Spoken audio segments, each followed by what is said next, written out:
Chapter 4. I leave Monte Carlo. 2 days later, everything had changed. Mrs. Van Hopper and I were ready to leave Monte Carlo. All the trunks and bags were packed. All the drawers and cupboards were empty. Mrs. Van Hopper had read a letter from her daughter at breakfast. Helen is sailing for New York on Saturday. Her child's ill. We're going too. I'm tired of living here. How would you like to see New York? The thought of leaving Monte Carlo and Maxim de Winter was a terrible one. My unhappiness must have shown on my face. What a strange child you are, Mrs. Van Hopper said. I can't understand you. I thought you didn't like Monte Carlo. I've got used to it, I said. Well, you'll have to get used to New York, that's all. We're going on the same boat as Helen. You'll have to arrange everything at once. Go down to the hotel office now. You'll be too busy to feel unhappy. She laughed unpleasantly at my sad face. She walked over to the telephone. She wanted to tell everyone that she was leaving. I went into the bathroom and locked the door. I wanted to be alone for a few minutes. My happiness was at an end. By tomorrow evening I should be on the train. The train would carry me away from Maxim, mile by mile. He would be sitting in the restaurant, reading perhaps, and not thinking of me. Where would I say goodbye to him? In the lounge, with Mrs. Van Hopper standing near? I was going, and everything was over. We would say goodbye like two strangers. Mrs. Van Hopper knocked on the bathroom door. "What are you doing in there?" she said. "There's no time to dream this morning. There's too much to be done." I washed my face with cold water and came out of the bathroom at once. I spent the rest of the day packing and arranging the journey. In the evening, Mrs. Van Hopper's friends came to say goodbye. We had dinner upstairs, and Mrs. Van Hopper went to bed early. I had not seen Maxim all day. I went down to the lounge at 9:30. A waiter saw me. He knew who I was looking for, of course. "Mr. de Winter is out this evening," he told me. "He will not be back before midnight." I walked slowly back up the stairs. Tomorrow would be too late. I should not be able to speak to him at all. That night I cried. My pillow was wet with tears. In the morning my eyes were red and swollen. "You haven't got a cold, have you?" said Mrs. Van Hopper when she saw my face. "No," I said. "I don't think so." I tried not to look at her. "I hate waiting around when everything is packed," Mrs. Van Hopper said bad-temperedly. "We ought to have gone on the earlier train." She looked at her watch. "I think we could still catch it. Go down to the reception desk and ask. Hurry up!" So my last morning was to be taken away from me. I would not see Maxim. Suddenly, I made up my mind.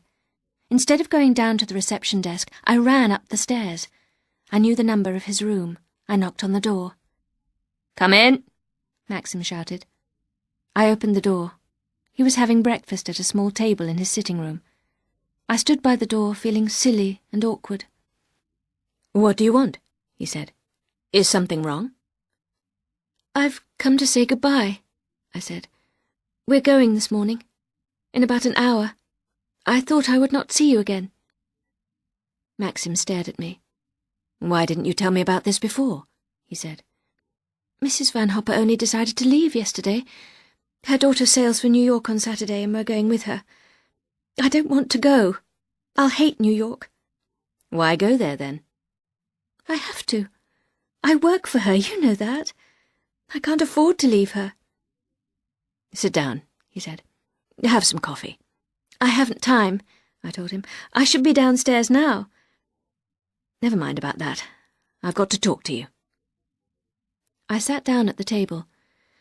"So Mrs. Van Hopper wants to go home," said Maxim. "So do I. She goes to New York and I go to Mandalay. Which do you prefer? You can take your choice." "Please don't joke about it," I said. "I must say goodbye now." "I'm not joking," said Maxim. "Either you go to America with Mrs. Van Hopper, or you come home to Mandalay with me." "Do you want a secretary?" I asked, not understanding him. "No, I'm asking you to marry me, you little fool." I sat with my hands in my lap, watching him drink his coffee. "You can't marry me," I said at last. "I'm different from you. I don't belong to your kind of world. I don't belong to a place like Mandalay. What do you know about Mandalay? Maxim said. I want you to marry me. Are you going to? I sat there staring at him. I could not think clearly. The idea doesn't seem to please you, Maxim said. I'm sorry. I thought you loved me. I do love you, I said. I do. I've been crying all night. I thought I would never see you again. When I said this, Maxim laughed and put his hand over mine. One day I'll remind you of those words. It's a pity you have to grow up, he said. Was Maxim laughing at me? Was it all a joke? He saw the look on my face. I haven't done this very well, have I? Maxim said. Men don't usually propose at breakfast, but I'll take you to Venice for our honeymoon. We'll travel round Italy for a time. Then in the spring we'll go back to Mandalay. I want to show you Mandalay so much. Maxim wanted to show me Mandalay. Suddenly I believed everything. I would be Maxim's wife. We would walk in the gardens of Mandalay together. We would walk through that hidden valley to the sea. Mrs. De Winter. I would be Mrs. De Winter. Am I going to tell Mrs. Van Hopper, or are you? Said Maxim with a smile. I had forgotten all about Mrs. Van Hopper. You tell her, I said. She'll be so angry. We got up from the table and walked out of the room together. Maxim took my hand. I'm 42, he said. That must seem very old to you. Oh, no, I said. I don't like young men. I was still afraid that Maxim would change his mind. We came to the door of Mrs. Van Hopper's rooms.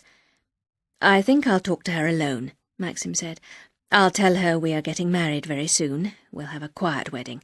Everything can be arranged in a few days. Of course, I said. I don't want a lot of fuss. I opened the door. Is that you? Called Mrs. Van Hopper. Where have you been? What have you been doing all this time? I did not know whether to laugh or cry. Maxim walked towards the sitting room. I'm afraid it's all my fault, he said, and then he shut the door. I went into my bedroom and waited. I wondered what Maxim was saying to Mrs. Van Hopper. Was he saying, I love her, I want to marry her at once? Love. Maxim had not said anything to me about love. He had said we would get married, but he had not said that he loved me. He had loved Rebecca, of course. How could he love me after her? I would be a companion for him, someone to make him laugh, perhaps. The book of poems was beside me on the bed. I opened it. I read again. Max, from Rebecca. She was dead, but the writing still looked fresh and alive. I took some scissors and cut the page out of the book. I tore up the page. I lit a match and set fire to the pieces. The paper twisted, blackened, and turned to ashes. The letter R was the last to be burnt. Then the flame destroyed it. I washed my hands. I felt better. Much better now. As I stood there, the door opened and Maxim came in. Everything is all right, he said. She could not speak at first. She was too surprised. Go in and talk to her. I'm going downstairs to arrange about her train. I don't want her to come to the wedding. Maxim was smiling, but he said nothing about being happy. He said nothing about love. I walked slowly into Mrs. Van Hopper's bedroom. She was standing by the window, smoking a cigarette.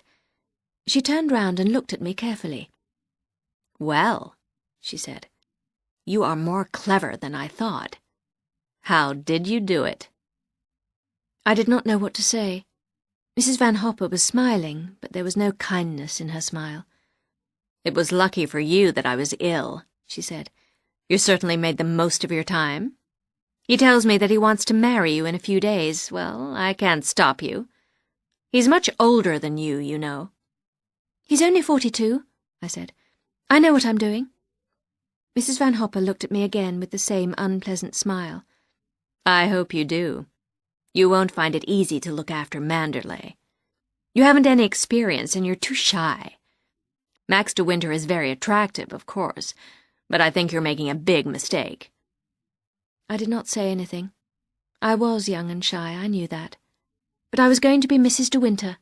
I was going to live at Mandalay, and I was going to make Maxim happy. Mrs. Van Hopper put out her cigarette. She walked slowly towards me. Of course, she said. You know why he's marrying you, don't you? He's not in love with you. The truth is, he's lonely by himself at Mandalay. He can't live in that empty house without Rebecca. He's marrying you because he can't go on living there alone.